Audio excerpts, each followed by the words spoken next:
quel est le lien entre les émotions et le vieillissement ? Je me suis posé la question, est-ce que nos émotions accélèrent notre déclin, notre vieillissement ? Et je me suis aperçu que nos émotions avaient une influence notable sur notre vieillissement. Tu vois, si je prends par exemple une personne qui est soumise à un stress chronique et qui lutte constamment contre ses émotions sans les écouter, elle va développer des risques de maladies cardiovasculaires, inflammatoires ou neurodégénératives. Tu veux dire que quand une personne stresse, c'est qu'elle reconnaît pas qu'elle stresse ou qu'elle reste dans son stress, c'est ça ? C'est quand c'est une personne qui va pas s'occuper de son stress. Ouais. Qui stresse, va pas prendre soin de ses émotions. Parce que le stress arrive quand la personne ne s'occupe pas d'elle-même. D'accord. Tu vois ? Elle va être occupée par ses préoccupations professionnelles, mais pas par ce qui se passe chez elle.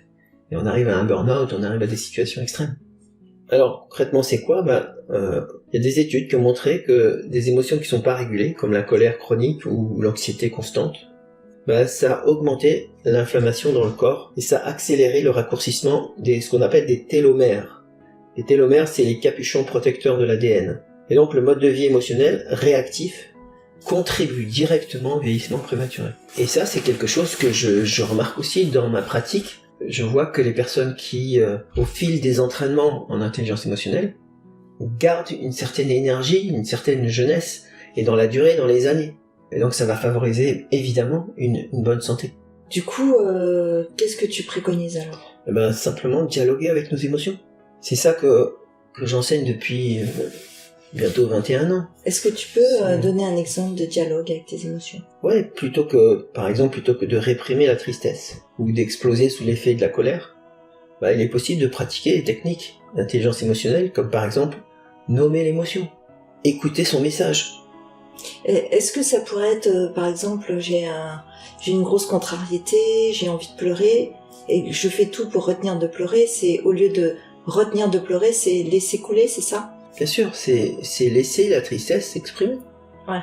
Par des larmes, par toute forme d'expression. Ça peut être aussi une manière de se comporter, une manière de laisser son corps s'exprimer. Il y a de nombreuses manières de laisser la tristesse s'exprimer, ou laisser même la colère s'exprimer, sans la renvoyer à l'autre. Voilà. Et si je fais ça, alors je peux gagner combien d'années ? Tu peux gagner énormément d'années, on va pas le chiffrer, mais ce qui est important, c'est de savoir que le vieillissement est accéléré. Alors selon l'intensité de ta pratique, si vraiment tu fais en sorte le plus systématiquement d'exprimer vraiment ce que tu ressens, plutôt que d'exploser quand tu es en colère, plutôt que de retenir ta tristesse, plutôt que de nier ta peur, ce sont trois attitudes qui sont courantes dans la vie de tous les jours.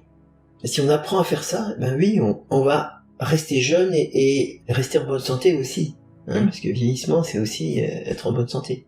Et on peut vieillir en bonne santé et ralentir surtout ce vieillissement. Parce que le vieillissement, c'est quoi ? Le vieillissement, c'est la conséquence d'une santé qui est néfaste, qui est difficile.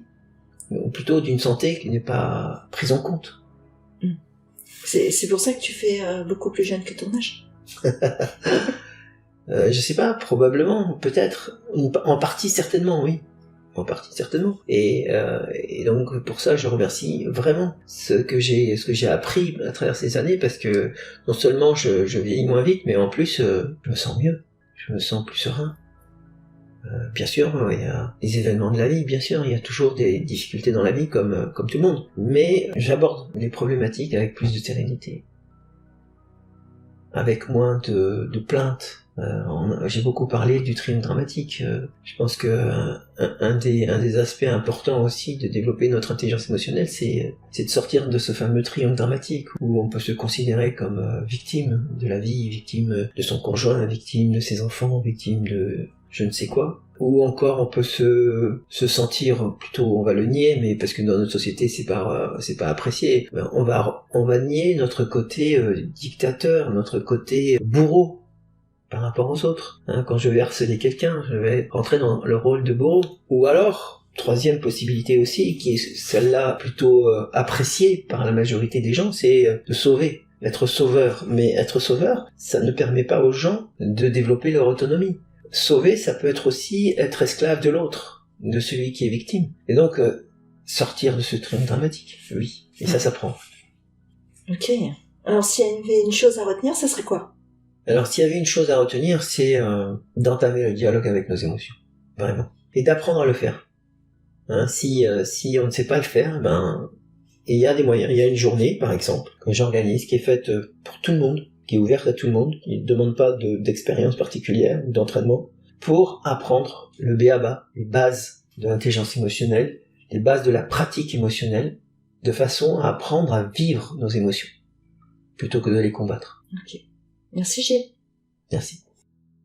Si tu aimes cette vidéo et que tu veux nous encourager à continuer, nous t'invitons à t'abonner à la chaîne, à liker l'épisode et à laisser un commentaire pour nous donner ton avis. Tu peux aussi partager cette vidéo avec ton entourage si tu penses que ça peut les intéresser. Si tu as envie d'aller plus loin, Gilles propose des trainings et coachings en intelligence émotionnelle. Retrouve toutes les informations sur le site odyssemotion.com.